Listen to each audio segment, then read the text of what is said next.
আসসালামু আলাইকুম viewers, birds কিংডমের পক্ষ থেকে শুভেচ্ছা ও স্বাগতম। আশা করি সবাই ভালো আছেন।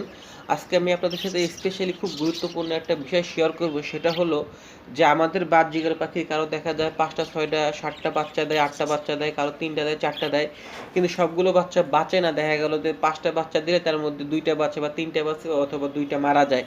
তো এই যে সবগুলো বাচ্চা যে বাঁচে না, তো এই বাঁচানোর মালিক আল্লাহ, কিন্তু আমি কিছু টিপস আমি আপনাদের সাথে শেয়ার করবো ইনশাল্লাহ, যে হারিক সবগুলো বাচ্চা কিভাবে বাঁচানো যায় এই বিষয়ের উপরে আমি 5টা টিপস আমি আপনাদেরকে দেবো, 5টা পরামর্শ দিব।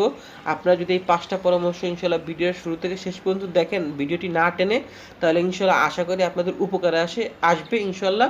এই জন্য আপনারা ভিডিওটা না টেনে পুরোপুরি দেখতে থাকবেন, তাহলে ইনশাল্লাহ আপনারা জানতে পারবেন হাড়ির সবগুলো বাচ্চা কিভাবে বাঁচানো যায় এই বিষয়ে গুরুত্বপূর্ণ সেই টিপসগুলি। তো ভিউয়ার্স, আপনারা যারা আমার চ্যানেলে নতুন ভিডিও দেখছেন, আপনাদের কাছে একটা রিকোয়েস্ট, অবশ্যই আমার চ্যানেলটা সাবস্ক্রাইব করবেন। এই চ্যানেলে পাখির বিভিন্ন সমস্যা নিয়ে ভিডিও তৈরি করা হয়, তাই ইনশাল্লাহ অবশ্যই আমার চ্যানেলটা সাবস্ক্রাইব করবেন এবং আপনি চাইলে আপনার পাখির বিক্রয়ের অ্যাড এই চ্যানেলে দিতে পারবেন। তো ভিউয়ার্স, চলুন শুরু করা যায়। ভিউয়ার্স, পাখি যখন ডিম পারবে তার আগে থেকে আপনার এই ব্যবস্থাগুলো নেওয়া লাগবে। তার মধ্যে ১ নম্বর হলো যে আপনি যদি সবগুলো বাচ্চা বাঁচাতে চান, এই জন্য আপনার পাখি যেমন তার জন্য হাড়িও তেমন দেওয়া লাগবে। বাজরিগার পাখি যেহেতু ৫টা ৬টা ৭টা ৮টা ডিমও পারে, ৮টা বাচ্চা একটা হাড়ির ভিতরে যদি থাকে তাহলে কিন্তু গাদাগাদি হয়। এই জন্য আপনারা এমনভাবে হাড়িটা দিবেন, এরকম সাইজের দিবেন যেটার জন্য হাড়ির তলাটা যেন একটু সমান থাকে এবং হাড়িটা যেন একটু বড় হয়। এতে করে কি হবে, কি যখন বাচ্চাগুলো বড় হবে তখন কিন্তু বাচ্চাগুলো আপনার পাশাপাশি থাকলে বাবা মা দেখাতে পারে, সমানভাবে খাওয়াতে পারে। কিন্তু যদি ছোট হাঁড়ি আপনি দেন, ছোট হাঁড়ির ভিতরে তারা এক জায়গায় দলা হয়ে থাকে, ছোট বাচ্চাগুলো নিচে পড়ে থাকে, বড় বাচ্চাগুলো উপরে থাকে। এক্ষেত্রে হয় কি, বড় বাচ্চারা খাবার পায়, ছোট বাচ্চারা খাবার পায় না, যে কারণে ছোট বাচ্চাগুলো মারা যায়। এই জন্য আপনার বড় হাঁড়ি দিবেন এবং হাঁড়ির নিচে যেন একটু সমান হয় এমন হাঁড়ি আপনার দেওয়ার চেষ্টা করবেন। ২ নম্বরে, পাখি যখন ডিম দিবে, এটা কিন্তু আসলে সবাই পারবেন না, সবাই করবেনও না। যাদের অভিজ্ঞতা আছে, যারা পারবেন মনে করবেন, তারা এই কাজটা করবেন। সেটা হলো যে পাখি যখন ডিম দিবে প্রথম ২টা ডিম আপনি সরিয়ে রাখবেন। কেননা আপনি দেখবেন বাজরিগার পাখি কিন্তু প্রথম ডিম দেওয়ার সাথে সাথে কিন্তু তা দেয় না, অনেক সময় দেয় আবার দেয় না। তো আপনার পাখি যদি জানেন যে আপনার একজনের পাখি আছে ৪টা ৫টা ডিম পারে, তো ওই পাখিটা আপনার কিন্তু যে দেখা যায় যে প্রথম যে ডিমগুলো পারে সেই ডিমগুলো বেশি তা পায় এবং ওই বাচ্চাগুলো আগে ফুটে, পরের ডিমগুলো পরে ফুটে। তো বাজরিগার পাখি কিন্তু একদিন পর পর ডিম দেয়। তো 5টা ডিম যদি দেয়, দেখা যাবে যে আপনার ৫ দিনে ১০ দিনের গ্যাপ হয়। এই ১০ দিনে দেখা যায় যে আপনার যে প্রথম যে ডিম দিছিল সেটা সমানভাবে তা দিছে, কিন্তু ওই বাচ্চাগুলো আগে ফুটে এবং শেষের যে ডিমটা ১০ দিন পরে পারছে সেই বাচ্চাটা কিন্তু ১০ দিন পরে ফুটে। এতে হয় কি, বড় বাচ্চারা আর ছোট বাচ্চার বয়সের ব্যবধান এই ১০ দিন হওয়ার কারণে বড় বাচ্চাগুলো বড় হয়, খাবার পায় মা বাবার থেকে, ছোট বাচ্চাগুলো নিচে পড়ে থাকে। এই জন্য আপনারা একটা কাজ করতে পারেন, প্রথম যে ডিমগুলো পারবে প্রথম ২টা অথবা ৩টা ডিম আপনি সরিয়ে রাখবেন। পরে দেখবেন যে ৪ নম্বর ৫ নম্বর ডিম যখন পারছে, ডিম পাড়া প্রায় শেষের দিকে, তখন আপনি ওই ২টা ডিম বা ৩টা ডিম যদি সরিয়ে রাখছেন, সুন্দরভাবে তৈরি হবে, হাঁড়ির ভিতর দিয়ে দিবেন। তাহলে দেখবেন ওই একই সময়ে তা দিবে, একই সময় বাচ্চাগুলো বড় ফুটবে। এতে করে এই একই সমান খাবার তারা পাবে, একই সমানভাবে বড় হবে। এতে করে ছোট বড় যে ব্যবধান সেটা থাকবে না। এই জন্য আপনারা এই কাজটা করতে পারেন। কিন্তু আপনি যদি মনে করেন এখানে সমস্যা আছে যে আপনার পাখি ডিম সরিয়ে রাখলে পরে ডিমে তা নাও দিতে পারে বা আমি সরাতে গেলে ডিমগুলো ভেঙে যেতে পারে, সেক্ষেত্রে আপনি এই রিস্ক নেবেন না। আরেকটা কাজ করতে পারেন, আপনার পরে যে ডিমগুলো পারছে এই ডিমগুলো যদি আপনার দেখেন যে অন্য অন্য ব্রিডিং পেয়ার আছে, সেই পেয়ারের হাঁড়িতে বাচ্চাগুলো ডিমগুলো একই দিনের আছে, আপনার ওই হাঁড়িতে ডিমগুলো দিতে পারেন। তবে এগুলো বুঝে শুনে আপনার অভিজ্ঞতা থাকলে দিবেন, না থাকলে রিস্কটা নেবেন না। ৩ নম্বরে, প্রথম বাচ্চা ফুটার ৫ থেকে ৬ দিন পরে আপনি এক ফুট বলেন, সফট ফুড বলেন, এক ফুট তো পরে দিতে হবে, সফট ফুডও আপনার ৫-৬ দিন পরে দেবেন। আপনি যদি প্রথম দিন থেকে সফট ফুড দেন, সেক্ষেত্রে হবে কি, পাখি বাচ্চা নরম খাবার খাবে, নরম পায়খানা করবে। এতে করে আপনার বাকি যে ডিমগুলো আছে এই ডিমগুলো ঠিকমতো যে একটা ডিমের যে যে তাপমাত্রা আছে, আর্দ্রতা আছে, এটা সঠিকভাবে পাবে না, যার কারণে ওই ডিমগুলো নষ্ট হয়ে যেতে পারে পুষের কারণে। অথবা শেষের দিকে যে বাচ্চাগুলো ফুটবে সেই বাচ্চাগুলো কিন্তু ওই পায়খানার কারণে আপনার ওই ভিতরে ভেজা ভেজা থাকে, যেটা একটা দুর্গন্ধ বা সমস্যার কারণে পরে যে বাচ্চাগুলো ফুটবে এই বাচ্চাগুলো মারা যেতে পারে। এই জন্য আপনারা সফট ফুডটা বাচ্চা ফুটার ৫ থেকে ৬ দিন পরে দিলে ভালো হবে।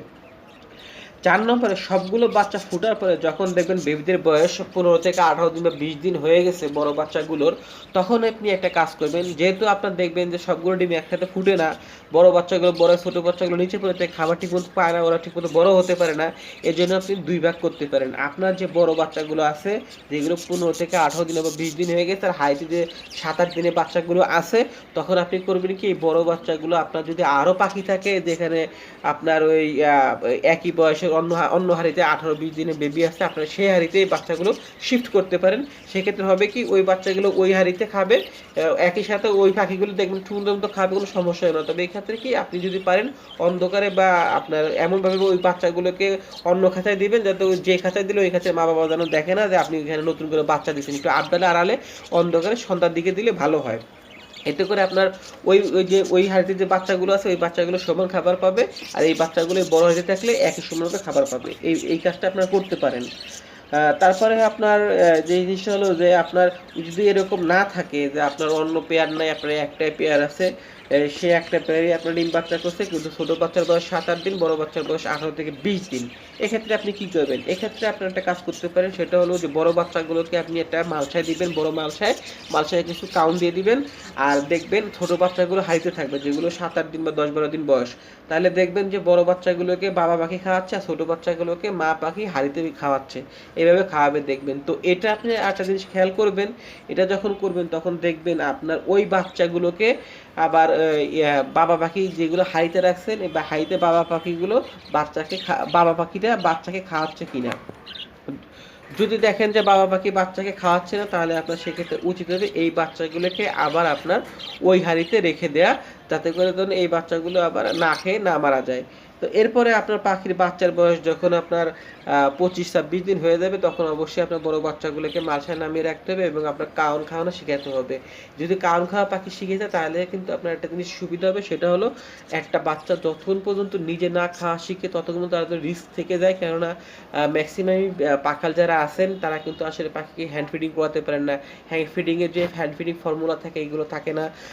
তারপরে আপনার হ্যান্ড ফিডিং করানোর যে এক্সপিরিয়েন্স, এটা থাকে না, যে কারণে বাচ্চাগুলো নিজে না খেতে পারলে চোখের সামনে দেখবেন মারা যাবে। এই জন্য আপনি চেষ্টা করবেন আপনার বাচ্চাগুলোকে আপনি একটা কাউন্ট দিয়ে মালসায় দিয়ে রাখবেন, যাতে খুঁটে খুঁটে নিজেরা খাওয়া শিখবে। যত দ্রুত নিজে খাওয়া শিখবে, তত দ্রুত কিন্তু বাচ্চাগুলোকে আপনি খাঁচা থেকে আলাদা করতে পারবেন।